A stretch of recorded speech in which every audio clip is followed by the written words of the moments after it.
Nah, sekarang ini pengenalan mengenai sistem waktu diskrit. Ya. Jadi nanti kita akan mulai membahas mengenai sistem waktu diskrit. Sama ya, kita bahas responnya, zero input respon, kemudian zero state respon, kemudian respon lengkap. Ya. Nah, di dalam zero state tadi kita akan lihat adanya proses yang disebut dengan konvolusi. Nah, mungkin belum saya jelaskan secara tatap muka, karena untuk zero state response sistem waktu kontinu itu saya hanya memberikan video.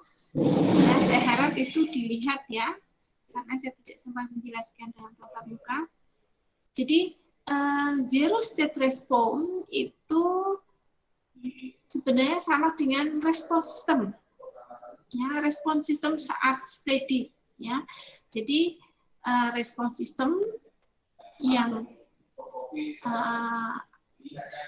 terdeteksi atau terlihat setelah sistem mendapatkan sinyal masukan.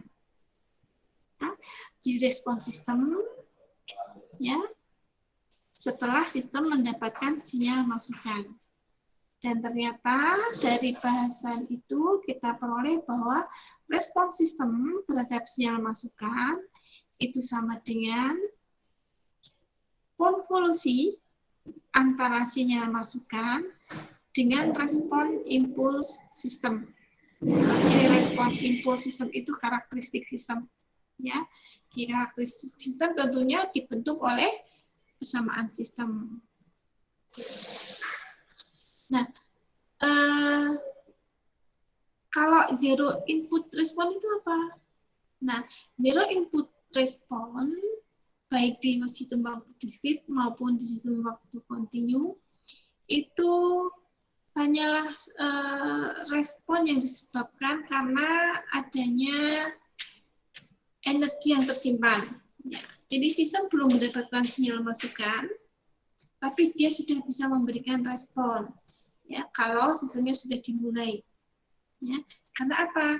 Karena di dalam sistem sendiri sudah ada energi yang tersimpan.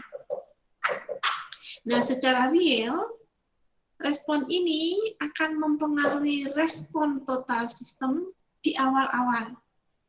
Ya, jadi, zero input respon memang bentuknya adalah transient dan akan makin lama makin habis. Ya, begitu energi yang tersimpan itu sudah habis, ya hilang dia.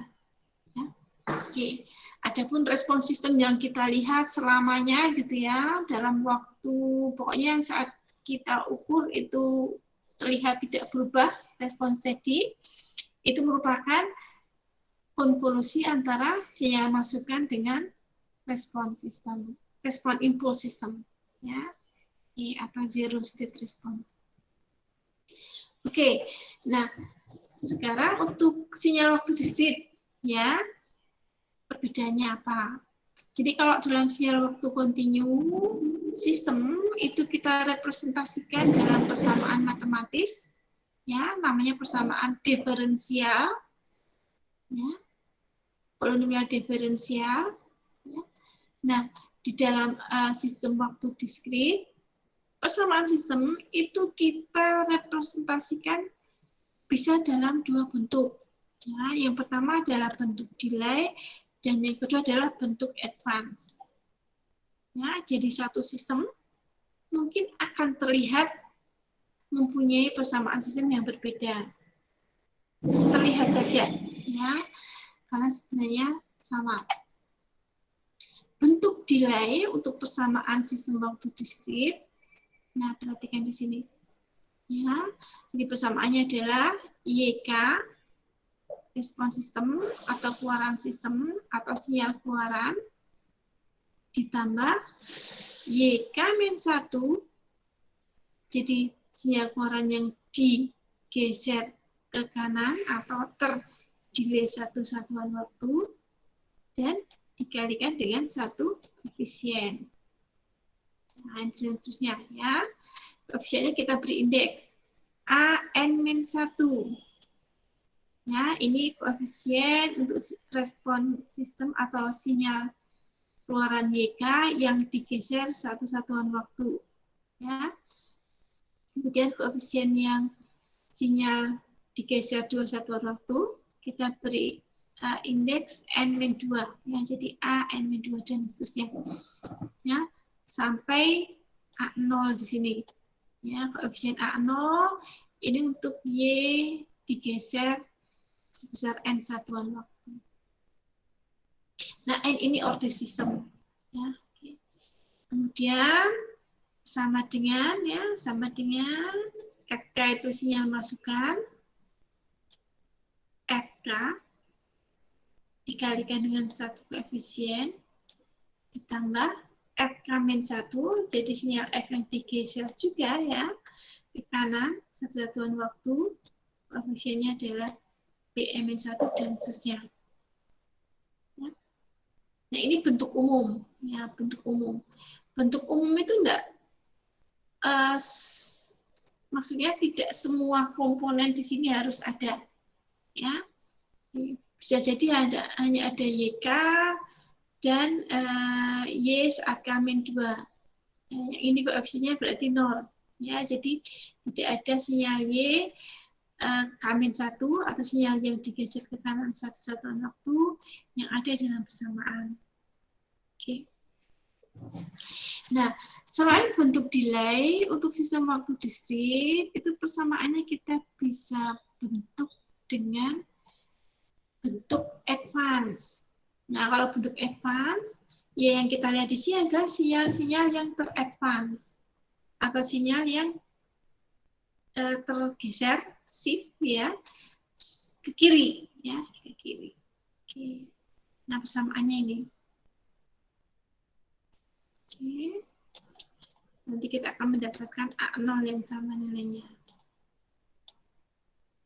Ya. Oke.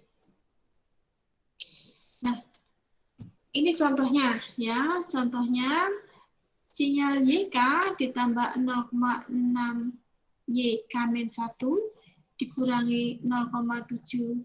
Maaf, ini harusnya ada Y ya. Oke. 0,7 Y K-2, ini juga harusnya ada Y-nya. Maaf ya.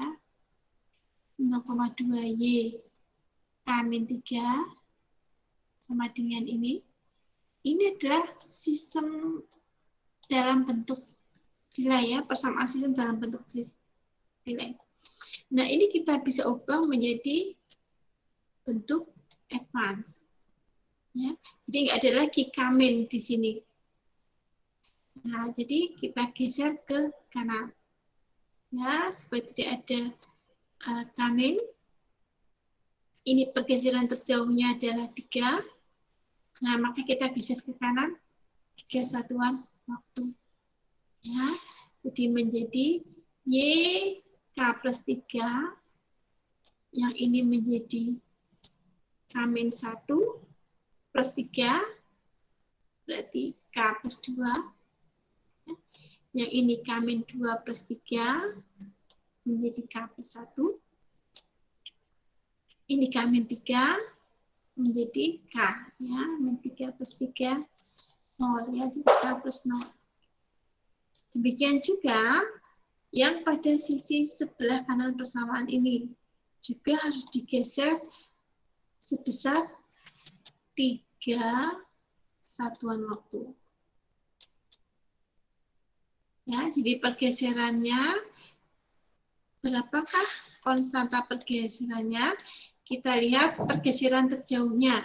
Ya, pergeseran terjauhnya adalah min 3, maka sinyal dalam bentuk advance kita geser ke kiri dengan 3 satuan waktu. Baik yang di sebelah kiri sama dengan maupun yang di sebelah kanan sama dengan. Ya. Jadi yang atas ini adalah bentuk delay. Nah, yang di bawah ini bentuk advance. Ya. Meskipun berbeda, ya, dua sinyal ini adalah dua sistem ini ya, maaf. Dua persamaan sistem ini menunjukkan persamaan sistem yang sama. Oke. Oke. Jadi untuk awal pertemuan ini di sini dulu ya. Jadi pemahaman mengenai sinyal waktu diskrit sudah ya, definisinya apa, kemudian modelnya apa. Di model tadi kita kemarin ya kita membahas bahwa ada perbedaan antara sinyal waktu diskrit dan sinyal waktu kontinu ya, terutama untuk sinyal sinusoid. Ya, kalau sinyal waktu kontinu, sinyal sinusoid pasti periodik. Sedang sinyal waktu diskrit, meskipun sinusoid tidak selalu periodik. Gitu ya. Itu satu. Kemudian perbedaan dengan sinyal waktu kontinu yang lain adalah kalau sinyal waktu kontinu, jika frekuensinya berbeda, ya, omeganya berbeda, maka memang itu sinyal yang berbeda. Dua sinyal mempunyai frekuensi yang berbeda, omega yang berbeda, maka merupakan dua sinyal yang berbeda. Kalau di sinyal waktu diskrit, boleh jadi ya dua sinyal waktu diskrit yang mempunyai frekuensi omega yang berbeda itu sebenarnya merupakan sinyal yang sama persis.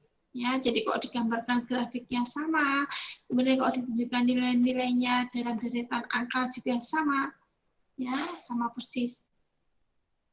Itu bedanya, ya. Jadi tidak selalu berbeda. Nah, itulah sebabnya. Maka kalau kalian melakukan proses analog to digital converter ya sinyal, terutama untuk sinyal yang dalam satu bandwidth tertentu, maka ada syarat yang disebut dengan syarat Nyquist, ya. Jadi frekuensi sampling minimum di mana kalian menghindari aliasing. Aliasing itu alias, ya. Jadi dua sinyal waktu analog kalian ubah ke dalam sinyal waktu diskrit. Ternyata saat diubah ke dalam sinyal waktu diskrit, itu sama persis. Jadi aliasnya. Padahal kan sebenarnya saat dia dalam bentuk analog, sinyal yang berbeda. Nah, tentunya itu harus dihindari.